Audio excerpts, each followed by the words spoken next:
did Michelle Yeoh save Star Trek for Alex Kurtzman? Welcome to SciTrek, your sci-fi TV movie channel.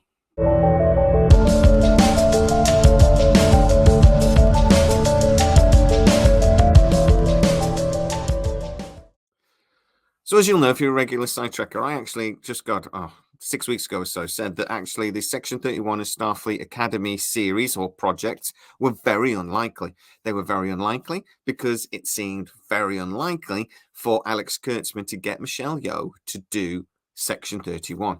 And without Michelle Yeoh, Paramount were not willing to go ahead with Section 31 or Starfleet Academy. Well, as we've seen since, he did get Michelle Yeoh to agree to a movie.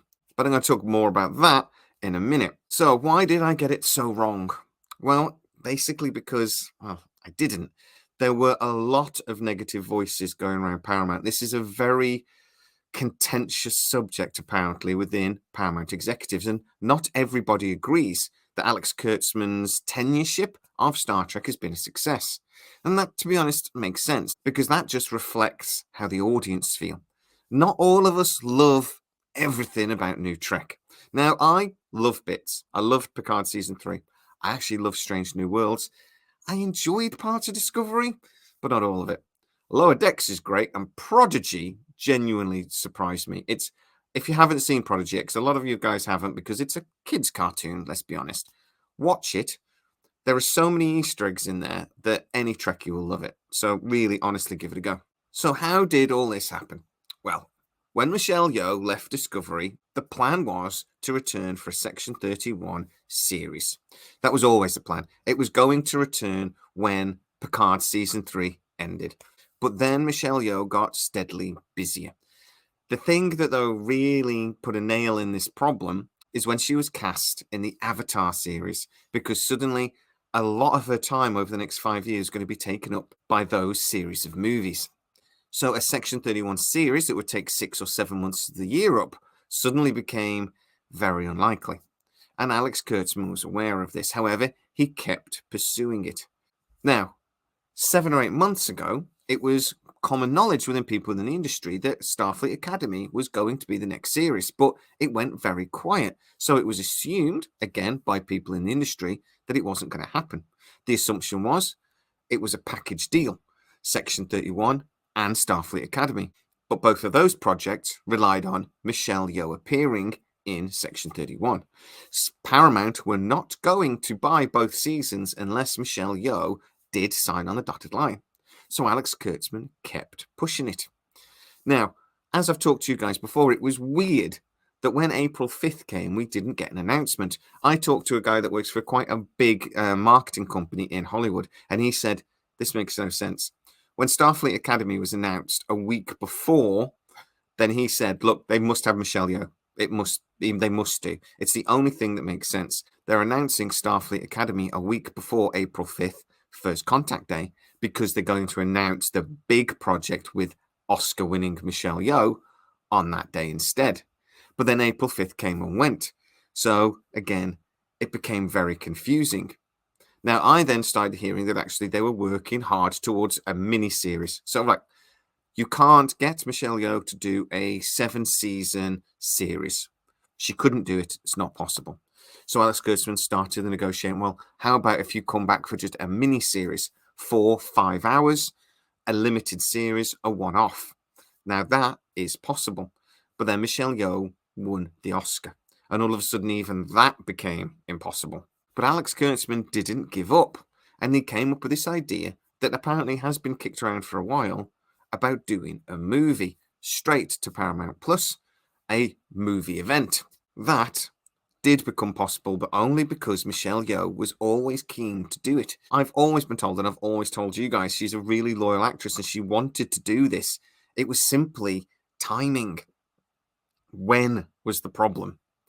But a movie that would take 2 to 3 months perhaps out of filming, that is possible. Also, again, talking to somebody that I have been speaking to, they're saying there's already plans in place for this. They know that Michelle Yeoh's calendar is just insane. So the idea being that they're going to be filming this movie really around her.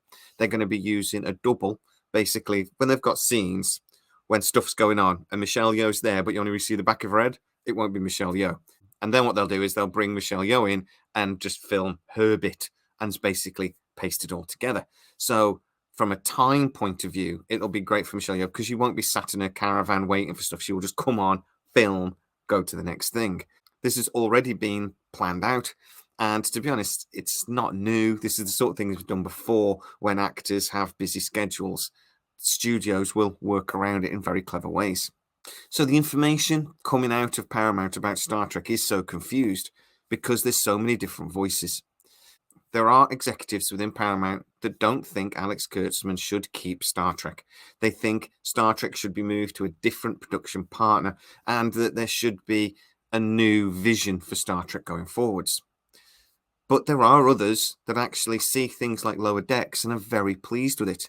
That yes, okay, maybe there was mistakes in on a Discovery, but a lot of those mistakes have already been fixed. And at the end of the day, Strange New Worlds was very popular, but mainly Picard Season 3 was popular. And honestly, if Michelle Yeoh saved Star Trek, Picard Season 3 did too. Because both of those things have really made the doubters and the people shouting anti-Kurtzman crap very quiet. The wind has really been taken out of their sails because Picard Season 3 didn't just reach the top of Paramount Plus's streaming numbers. It got into the top 10 of all of the streaming shows. This has been massively popular. Up until about episode 5, it didn't look like this was going to happen. The numbers were awful. But around episode 5, it really found the audience and the numbers shot up. Now, I did a video actually telling people, look, no one's watching this show. It's bombing. We need to start getting into it. And luckily, some of you listened. But also, I'm sure a few of you just found it on your own. But at the end of the day, the show got watched. But at the end of the day, people fell in love with the show. And that's all any of us wanted because it's a good show. So yeah, there were major doubts in Paramount about how well Star Trek was being looked after by Alex Kurtzman and his secret hideout company. And those doubts are still lingering. But for now, at least, Alex Kurtzman has won the argument. Michelle Yeoh is doing the movie. This movie event idea is hopefully going to spread and we're going to see one every few years. And Star Trek's future with Secret Hideout is at the moment very secure. So let's hope that Starfleet Academy is not Star Trek 90210 like we fear, and that actually it's something more in vein with what we're getting used to from things like Picard Season 3. And let's hope that it's Star Trek that all of us Trekkies can get behind, because that's, at the end of the day, is all us sci-fi fans really want. But guys, give the comments, tell me what you think. Was Star Trek saved by Michelle Yeoh's willingness to do this movie? And has the success of Picard Season 3 been just as important? I'm really hoping we get to hear an awful lot less negativity coming out of Paramount about Star Trek in the future. Get into the comments and tell me exactly what you think. If you are new to the channel, please like, subscribe, hit that bell notification. It really helps us out and you'll never miss any of our new videos.